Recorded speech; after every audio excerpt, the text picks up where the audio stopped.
when you're making a small business loan to a business owner, you're doing something tangible, buying equipment, leasing equipment, buying a building, making payroll, expanding their business. You can touch and feel the impact of that. It's not commoditized. And reverse is very similar. You're having an impact at the client level, and it's in a very real way. And that's what originally drew me to the business. And like I said, I've been in and out of the business for 17 years.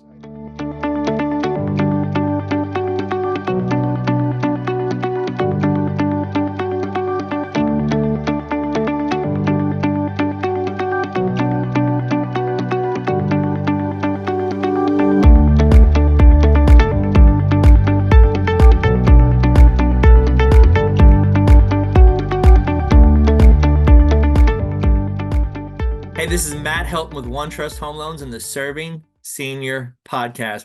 This is the podcast where we highlight those businesses and those individuals that are helping seniors not just get by, not just survive, but thrive in retirement. And today we actually have one of my comrades at OneTrust Home Loans, Mr. Jesse Allen. Now, Jesse is the creator and founder of our 55 plus lending division. So this is the division that allows me the products and the resources to be able to help seniors with their cash flow in retirement and to improve their finances and improve their budget to make sure they don't run out of money like we're all concerned about in retirement.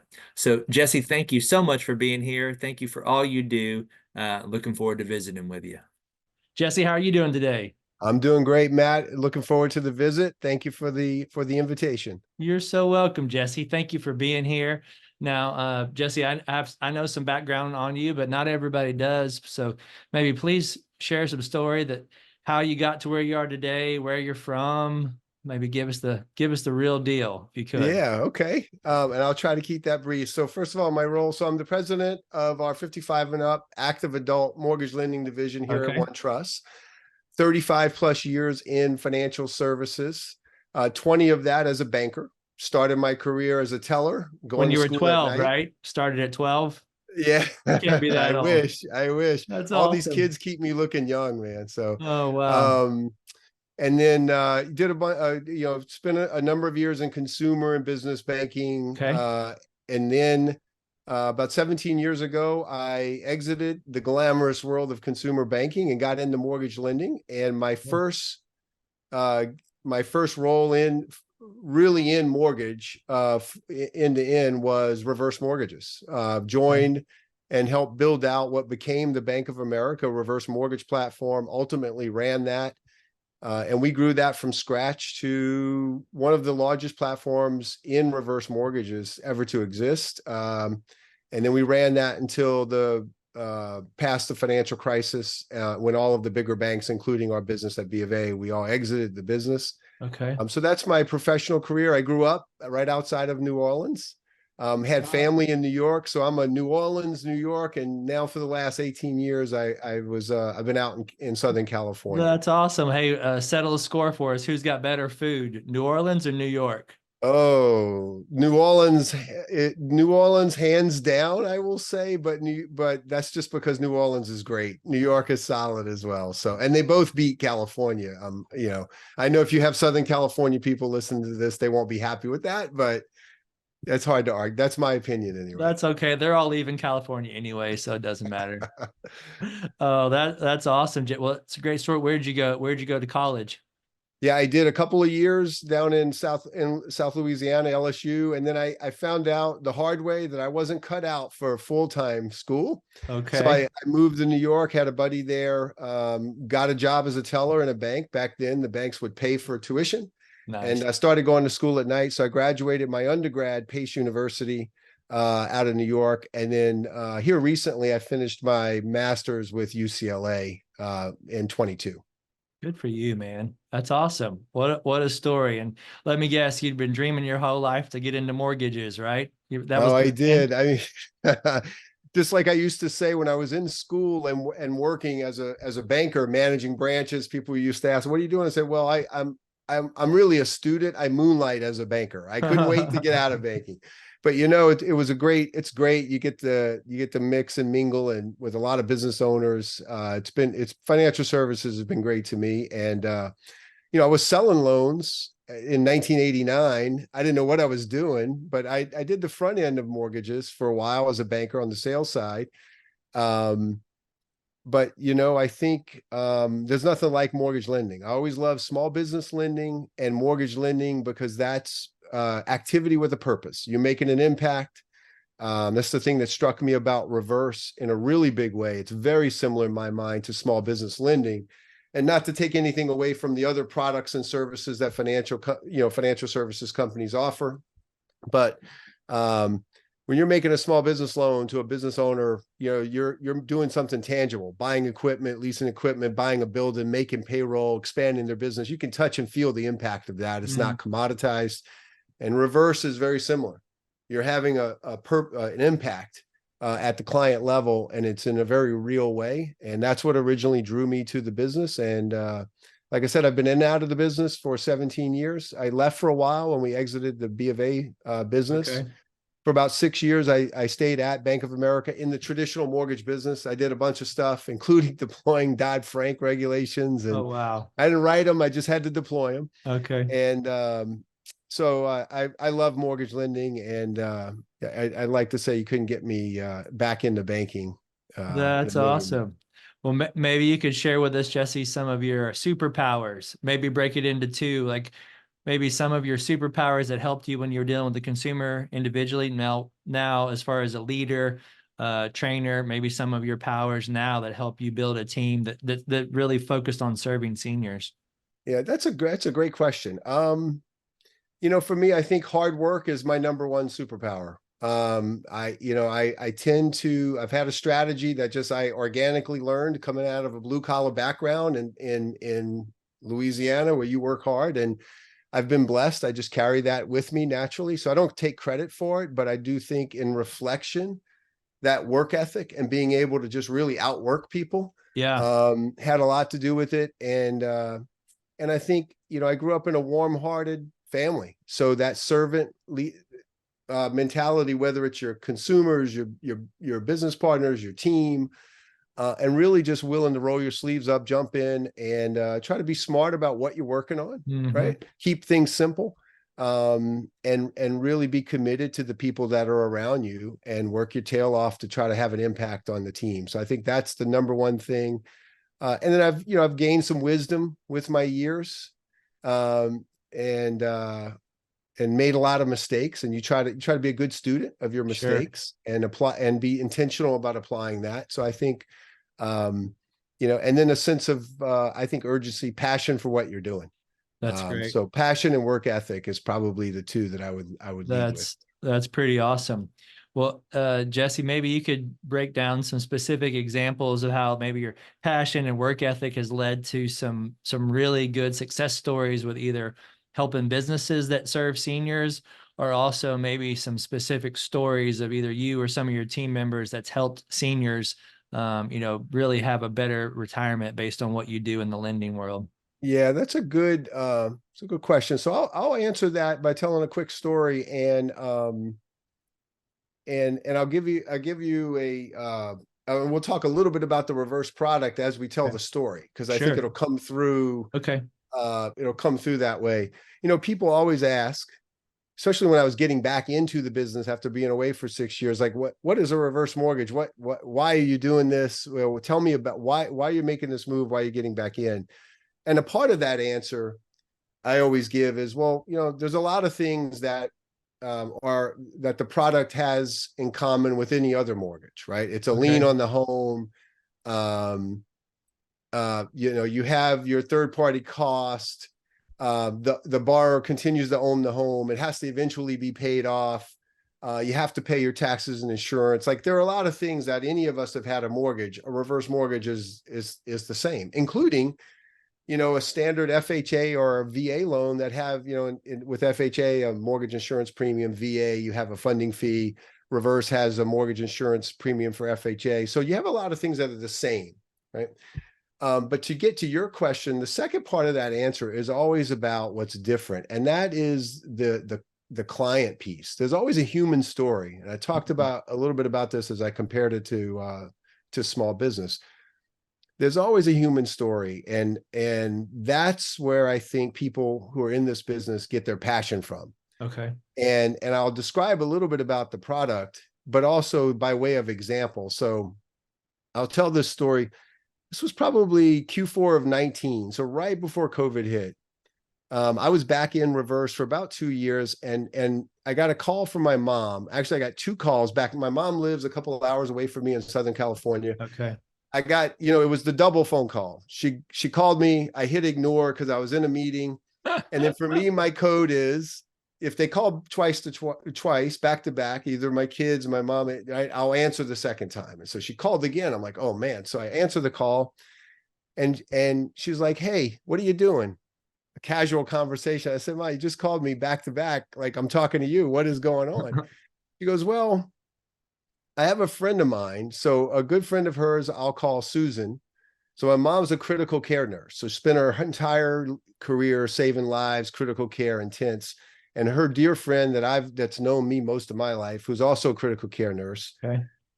had called her. She was in a jam, had gotten a foreclosure notice from her mortgage holder, and called my mom on the advice of her realtor to get money wire transferred over so she could put some curb appeal on the house to sell it.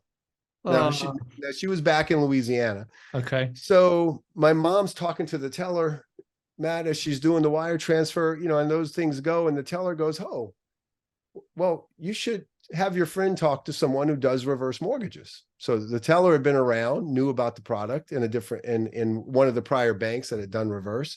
So my mom says, oh, maybe I should call my son. So she calls me, and, I was an afterthought. Okay. But so Wow. I called Nan, and on the first call, so I'm on with Susan and her realtor. The very first call, she gets the realtor on, who wants to sell the house. Nice lady, well-intended, but I wasn't sure that was the right path. And so they were far down the path of borrow the money, curb appeal, sell the home. And so while I'm talking with them, I got them to pause for a little bit. And I said, okay. So I said, Susan, what's your game plan? So let's just say you sell the home. Okay. A lot of what we have to do in this business is just let people talk and listen, because there's always a rock in the shoe. There's a pain point, right? There's a reason that people, like, she was thinking of selling her home for a reason. She had a threat of foreclosure. She was worried. And so, that's an emotionally, obviously high emotion. And so I paused and I was like, well, where are you going to live? And are you going to rent? Are you going to buy? Like, what's your game plan? And on the phone call, it was clear they had no game plan. Not only did they not have a game plan, and I do say they because the realtor I would have expected to have some of this conversation. And I'm not knocking realtors. This is just one experience. And not only did they not have a game plan, Matt, they hadn't worked the math of, okay, what is option A if you sell your home? What are you going to get back? What's the capital gain implications? What do you have to pay for moving? What's the cost of your housing, right? Where you're going. Gotcha. And so because we were almost family, she had known me a while, I was able to be direct, which you sometimes have to be, and got her to pause and said, okay, so I understand both of you are kind of not into reverse mortgages. They both have a bad taste in their mouths, even though they didn't know anything really. I said, but can I paint a picture of what option B might look like? So you could always sell your house, but let me walk through for you what this might feel like if you had a reverse. And the realtor went quiet, and I walk her through, and I was able to paint a good picture around what life would feel like. What were her pain points, and how would it look like in addition to the math if we did the reverse? And for Susan, her math was pretty straightforward. Her house, and I'll talk a little bit about her house was worth, I think, about $350. She owed $90. So she was about to lose her $350,000 home because of a $90,000 first mortgage that she was significantly late on. In her case, we did the reverse. We did a $160,000 line of credit. So think about it as a HELOC line of credit, but obviously the product works a little differently. We used 90 to pay off her first mortgage. She had 70 left in a revolving line, right? And because she was on fixed income and she wasn't working, Social Security not working at the time, traditional mortgage financing wasn't an option for her, right? So with her, we paid off that first mortgage, got rid of that debt service, saved her home. And all she was thinking about on the phone call was, okay, great. Like I can keep my dogs, my garden. I planted this oak tree in the front yard. Awesome. Like that's what she felt in the math, right? Relief and peace of mind. And that's what we did. And her line of credit grows. Okay. As long as she's in the home as her primary residence. Now she pays her taxes and insurance, again, similar to any other loan, but she doesn't have to, no longer has a debt service and doesn't have to disrupt her life. Now, as it turned out, the timing on this circumstantially was great for her because to lose your home on the cusp of COVID would not have been fun. Instead, Matt, what happened was, so that's how the math works. We solved the problem. No more debt service, no DTI qualification. Okay. Access the more equity through the growing line of credit over time, right? As she ages in the home and needs more there.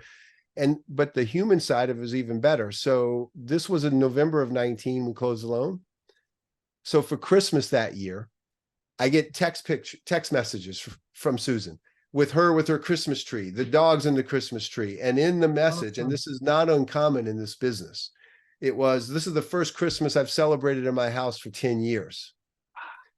All giving us credit for that. We had nothing to do with it, but it was the peace of mind that we unlocked. And then I'll end on this. So then COVID hits.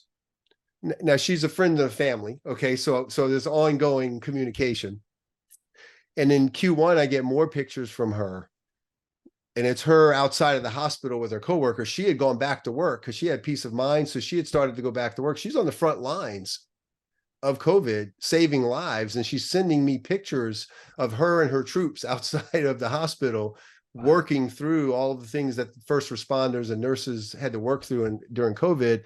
And she's back at it. And if you ask her, it's all because of the reverse mortgage. It's all because of the emotional stress that we helped her deal with by doing the math. So you have the math of the product, but the real impact is that human impact. Now, in this example, this was foreclosure prevention and life-changing because of the situation she was in and the peace of mind that she had, but that's not an uncommon experience. That case with Susan was what I liken to people who get their healthcare through emergency room visits. There's a lot of research around the cost of care through emergency room visits, and it's in the billions, and it's not and by the way, the outcomes aren't great, right? I did my master's thesis on this topic, actually wasn't in banking at all. So there's a lot of work around that. And that is, I think, largely who the reverse mortgage industry serves today, right? It's ER care, it's acute care situations, and we save lives that way and make a huge impact, and that's super important. But there are other very common use cases for the product, which are more like preventative care or exercise routines that we do or don't do. And that gives a good framework for thinking about other use cases where when middle income, mass affluent people start entering those retirement years, and you start getting into decumulation mode. Now I have limited resources. I have to make my way through retirement. And by the way, I need to be prepared for the headwinds that may not be foreclosure headwinds, but maybe they need more cash flow to pay off. So paying off that first mortgage just to free up cash flow. Home modifications is another growing body of work we see, where a lot of seniors want to age in place. Okay. And the research supports that. But the research also says that the overwhelmingly majority of homes aren't even set up for limited mobility. So can they safely age in place? And so paying for home modifications so that folks can safely age in place. The number one leading cause of injury and death are falls in the home. And it costs depending on the study, $34 to $50 billion a year in healthcare expenses related to that. And so home modifications paying for in-home care is another very increasingly common use case where you have a lot of unpaid caregivers who are paying and and that creates a whole nother pressure point that we have to manage through on those families and those unpaid caregivers, where the data and the research is very clear that we have to work through that. But using a reverse to access that equity, so to turn that asset into a liquid asset where you can access it in order to pay for in-home care, to give relief and solve, is another more common use case. So there are a ton of use cases. You have some that are more sophisticated, using a reverse to draw down and pay taxes on a Roth conversion, deferring Social Security. I think the use cases can be unique as the individual situations, and it's certainly not a solution for every situation. No financial services product is, but that's exciting. It's easy to get passionate about an experience like I had with Susan, and to do life-changing work like that, or to help someone modify their home or take pressure off a family because they can pay for in-home care. That's meaningful work. And that's the kind of work that folks, not only in our team, but all over the industry, are doing every single day. Man, that's awesome. Really cool. And I love to hear you talk about it and see you get excited. That shows that there's a lot's going on. I got into the business. Yeah. It's a lot of fun. Maybe go ahead. You've done a great job of bringing senior services companies into this discussion, because this is a big topic. The aging of America, the transformation that's going on, and it takes a lot of different people passionate about serving retirees in order to provide that complex web of services. There's a complex web of trade-offs that families and seniors and communities have to make, and I do think it takes if you go think about the people who serve seniors in their businesses, this passion is not unique to us in reverse. In-home care providers are just as passionate. I spent a couple of days with a bunch of business owners who own construction companies, but they specialize in modifications, making the home safe for seniors. That's the bulk of their business, and they share the passion.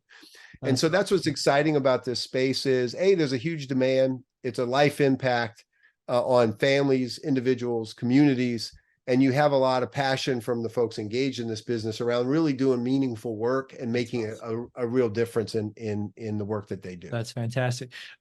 Jesse, I know you mentioned that you saved Susan from foreclosure, and it's funny you use that term because there's lots of misconceptions about this product, and one of them is you're setting yourself up to lose your house. So I thought that was a great story because you actually saved her from losing her house. So maybe that kind of covers that, but could you share some of the other misconceptions, maybe where they came from and why that they've changed over the years? Yeah, I think it's a good question. I think one thing, there are a lot of misconceptions, and that can happen with any sort of specialty lending product that just hasn't had broad awareness. Using a reverse purchase, for example. Well, lots of folks don't know about that because you couldn't use a reverse mortgage to purchase a property until 2008 or 9. And so you have a lot of misconceptions. That's why I tell the human story, because it flushes out a lot of that. One thing I would say that I think is material to the product and the industry in a healthy way is after the financial crisis, and I don't think we talk about this enough with referral partners, adult children, customers, even as an industry.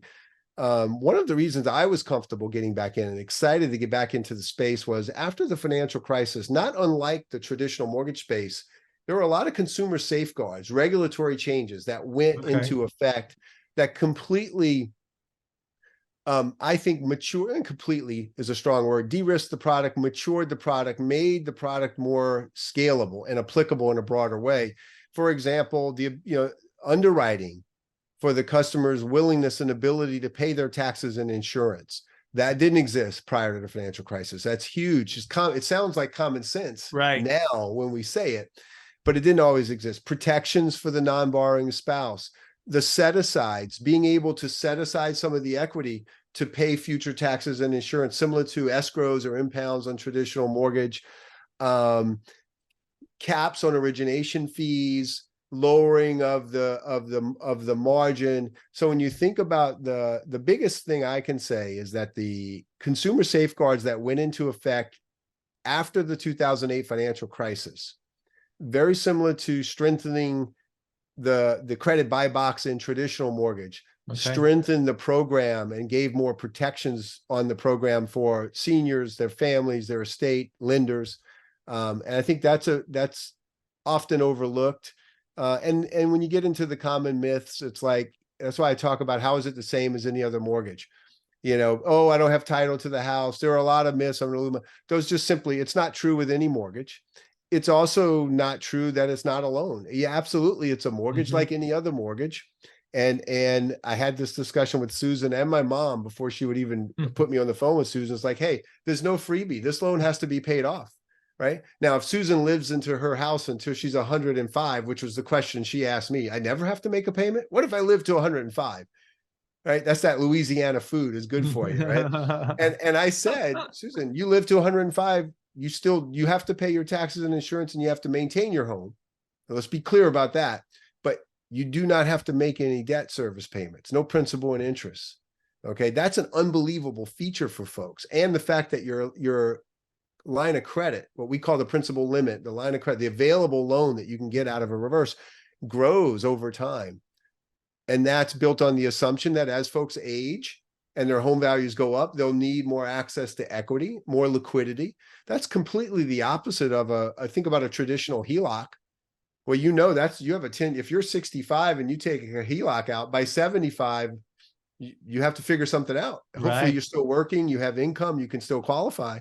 And this product is just a very elegant product for seniors who want to efficiently integrate housing wealth into their income stream in retirement. And the other thing that's changed, all these use cases we talked about, 17 years ago when I first got into the business, Matt, everybody in the reverse space, we were all just as passionate about it, right? But a lot of these use cases were theoretical. The boomer wave is coming. These things are coming. People are undersaved in home care. We're we don't have enough long-term care insurance. These problems were kind of in the distance. When I got back in, what I noticed in 2016 were these people are living these things today.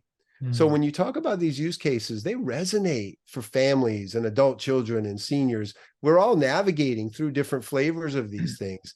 And so then you couple that with the research, the academic research, the policy research that's been done in the industry over the last 10 years on the notion of using your equity less as a static asset, but more of a liquid asset as a part of your integrated income stream. The research is clear that you can actually not only improve longevity, so reduce the risk that people outlive their money, increase liquidity, right? Lifestyle. People don't want to, the retirees today are different than the retirees 20 years ago. They don't want to make all the compromises. They care about lifestyle. They want to visit grandkids, live in a good neighborhood. They value entertainment, quality of life. That requires liquidity. And then everyone's focused on legacy, but the research would say the house may not be the best way to leave the legacy. It's a combination of all of your assets. So you asked a question about the myths. And I think these, that it's not a safe product, understanding some of the regulatory changes that have gone in and made the product safer, I think is important. And then all these ideas, here you go. I mean, this is really what we do for a living, is we help people work on these topics here, right? Longevity, lifestyle, liquidity, legacy. And we do it by helping them access their equity as a more liquid asset to enable optionality. This is about creating more choice versus less choice. That's great. Yep. 4 L's, huh? There you go. Yes. That's awesome. I like number 4. And that's quite, what I like about it is I like to say that a lot of people are wanting to give their house and use it as really have it to give to the kids, right? How much is left and this and that. I'm gonna give all the kids. But I don't know about you, Jesse, but any plan that step number 1 of the plan has to do with me dying, it's not my favorite plan. So I agree. So what if we could show you how to get your hands on some of that equity today where you could actually give it to the church, you could give it to the kids, you could give it to the nonprofit, and put your hands on the product, put in some sweat equity, and see the fruits of your equity versus wait until you're dead. I mean, that's life-changing. Yeah, I agree with that. And we have more and more families discussing that. And the other point of this legacy is, and this is kind of a left brain concept, okay, but the math is real. If you can connect this math to an emotional desire, hey, I want to leave a legacy. Okay, let's sit back. Often we do this with financial advisors, CPAs, or adult children. Say, okay, what's your best mathematically, what's the research say about what's a great way to do that? Well, there's a lot of research that points to the fact that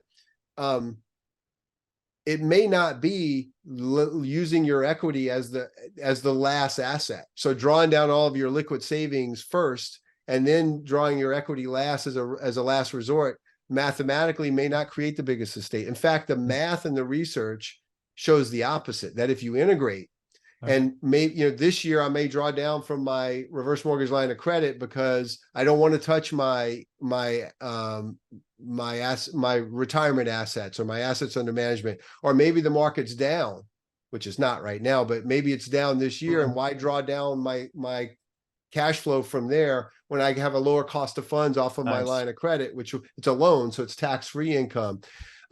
Using it to do things like defer Social Security. And again, none of these strategies are 100% right for everyone all the time. But if someone believes they actually can live longer, they're healthy, they want to defer Social Security, you can get an increase of Social Security of 8% a year for several years if you don't take it early. So draw down, you're giving up 8% if you draw that early. If you believe the program's going to, there's a lot of personal decision-making going on here, but again, it's about choice. That's right? great. Draw down your liquid home equity asset as an alternative. So there's a lot of research out that will say that points to, hey, actually, if you integrate housing wealth earlier and you have a retirement income plan that's integrated, you actually end up with more legacy for your estate, more legacy for your family. Oh, and by the way, you also get to witness some of it, whether you're taking it out for help with college education, as a gift to help a millennial grandkid or adult child buy a first-time home. You get, to your point, you also get to witness some of the good that you can do with the wealth you've created while you're still here. That's awesome. That is awesome. So Jesse, as we wrap up, maybe could you share an example too of from your past where you or your team put in motion some of these strategies and you helped in-home care, maybe a senior care type of company, grow their revenue and even help more people? Yeah, that's a good question. So I will tell you, I wish we were doing more. I think there's more work to do there and more families to help and more companies to help. The best example I can give, a friend of mine owns an in-home care company. And he's in a pretty affluent area. His company is in not Northern Cal, but north of LA, Ventura County. And he's owned it for a few years.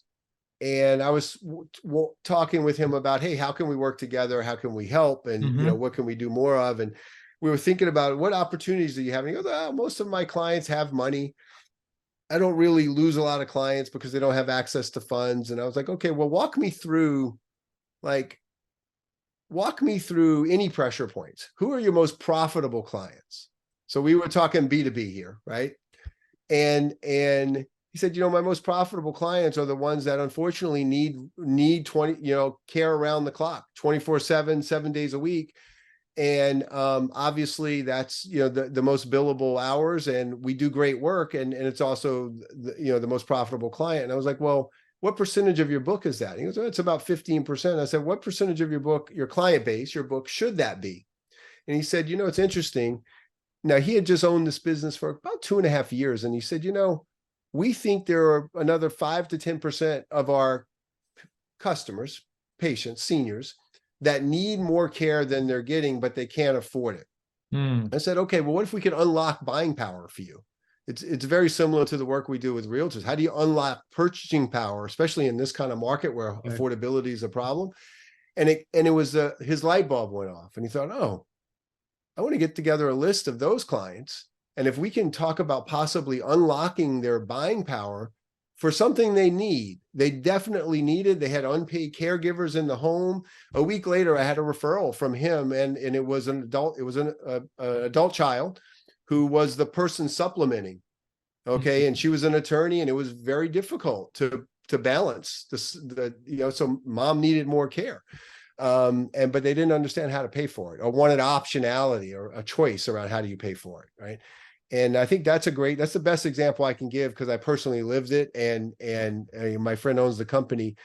And in the beginning of the discussion, he couldn't think of any reason to work with us. But as we really got under the hood on, okay, who aren't you serving that you could be serving? And is there a way that we can work together to meet a consumer? Number one is, are you meeting a real need? Yes, we had a real need with one of his customers, patients, that we needed to meet. And at the same time, we were helping him grow his business. That's really what it's all about. That's awesome. Yeah. And it's kind of the kind of people that whenever the caregiver leaves, they're thinking the next phone call is going to be from the emergency room or a kid, or, they know that they need more care. They're fall risks. They can't do everything, but they have those financial constraints. Or some people have the money, right, Jesse? They were just raised that way, where they're trying to be thrifty, but thrifty can really be very expensive if you break a hip. Or I just was sitting down in really nice lady outside of Nashville, her living room, talking about the product yesterday. And I brought up in-home care because she has had 2 back surgeries. The last one came because she fell taking the trash out to the trash can. Yeah, I had a discussion last week. We get towards the holidays, and we end up with family, friends, people that we don't always see all the time. And you always have those catch-up discussions, right? Yeah. And I know we need to wrap, and I'll share this one. You just reminded me of this story. And it was a friend who's got a aging mom in her mid to late 80s who's taking care of her dad. And we have early onset of Alzheimer with her dad. But it's an emotionally trying thing on her mom. And I'm like, hey, let's do, could you do in-home care even 1 or 2 days a week? Like, oh, I don't know what that's going to cost. And I was like, let's go figure out what it's going to cost. But you're sitting on a paid off home. And I'm not saying 5 days a week, but you look for pressure relief valves. Sure. This was a friend. So I was just trying to give her a pressure relief valve because she's stressed because her mom's stressed. Mm-hmm. Right.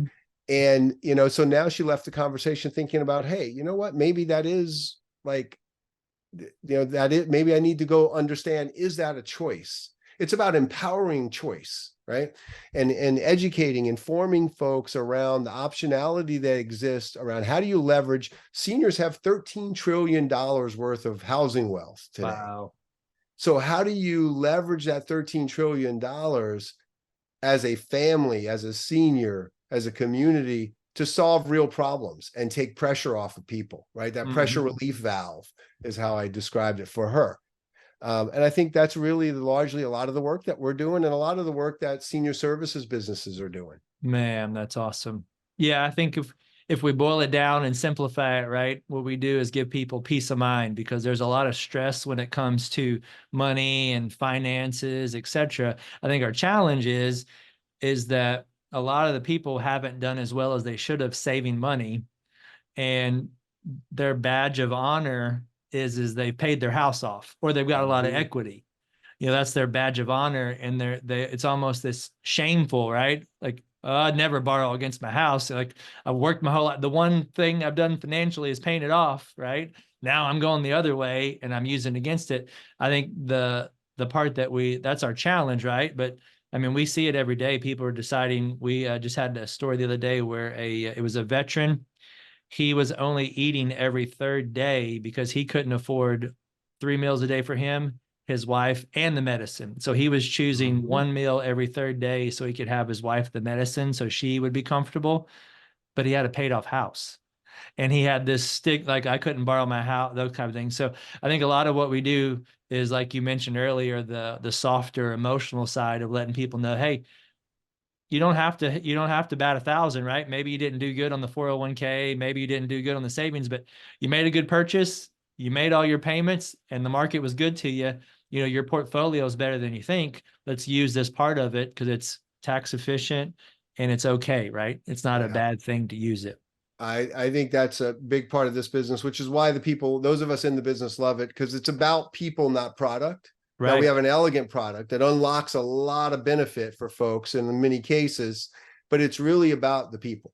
Mhm. And that's why people get into this business and stay in it. Yep.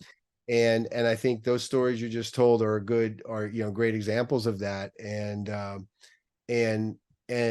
lot of adult children while I'm on planes that are they're working through these things that you and I are talking about with their Wow. parents or Yeah. grandparents, and they're looking for answers and ideas, right? And Mhm. information. And solving that problem is becoming more and more important than the stake in the ground around, I want to have a paid off house, right? And Right. it just takes listening and being really, I think, genuine and authentic and credible at understanding what you do and what you don't do, and making sure that's why I think, we're lucky here at OneTrust. We have very polished mortgage bankers who are very focused in on seniors. We have a really skilled team who know their craft really well, and referral partners, adult children, consumers can trust them to be good at their craft. And I think that's really important in a space like this where it's such an emotional sale. There's a lot of misconceptions. You have to be really good at what you do, and credible Mhm. and trustworthy and responsible.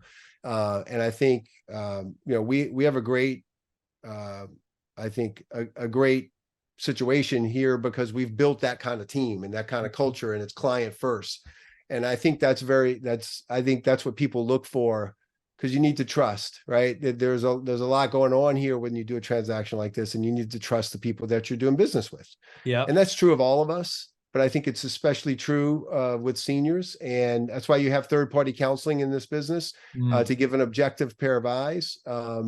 I think that's a healthy thing. That's why you have the consumer safeguards, and you have a lot of responsible lenders who are driven by customer first. That's awesome. So yeah, that's what makes it a lot of fun. And we're a mortgage business like any other. So it's been high interest rates makes it tough to serve more people. Yep. So we have our fair share of pain like any other mortgage Sure. company, but the nature of the work is great. That's awesome. That's awesome. Well, Jesse, as we wrap up, anything that I should have asked you that I didn't? No, I think we covered a lot of ground, and I think we covered a lot of ground. And I'm happy if you get some more questions, or if you want to do another round, that's more targeted or looking at certain use cases. Happy to come back and join you. Congrats again on the work you're doing here, and helping to highlight your business partners. I think that's important, and I appreciate it, and I appreciate the opportunity to be a part of it. Man, that's all. Well, thank you, Jesse, for being our fearless leader of the 55 plus division. And most importantly, the overall culture starts top down, and you've just built the culture of focusing on serving seniors. So we really appreciate you bringing that heart of service to every day to work, serving the team so we can serve those seniors the way we want to. So it's much appreciated. Yeah, I appreciate you saying that. Thank you very much, sir. And you have a great day. Enjoy your holidays. Merry Christmas. Yeah, thank you, Jesse. And thank you for watching the Serving Senior podcast. This is the podcast we highlight those professionals that are helping seniors not just get by, not just survive, but thrive in retirement. Have a great day. Talk to you soon. Hey, this is Matt Helton with OneTrust Home Loans, home of retirement mortgage solutions. And we really do appreciate you checking out the Serving Seniors podcast today. Now, please go to the description down in the body of the podcast where you can subscribe to get future shows. Please click that notification button so you get notified when other shows drop. And also, if you can go to servingseniourspodcast.com, and we'd love to hear a comment about our show. We have a heart to serve seniors, and we have a heart to make sure seniors don't just survive retirement, don't just get by in retirement. We want to show seniors how to thrive in retirement. So if you know of anyone that's 55 and older that could use some extra cash flow, maybe the retirement's not going the way that they like, our retirement mortgage solutions are designed for folks, and depending on the state, they're either 55 or 62 and older, to make sure that they have that kind of retirement that they want as long as they own a home and they're in a good equity position, there could be some solutions that they may not have thought about, or maybe they've thought of and they just didn't know how they work. That's what we do. So anyone in that age group that could use some mortgage advice, my team and I would love to be able to help them. Thanks again, and look forward to seeing you on the next show. Have a great day.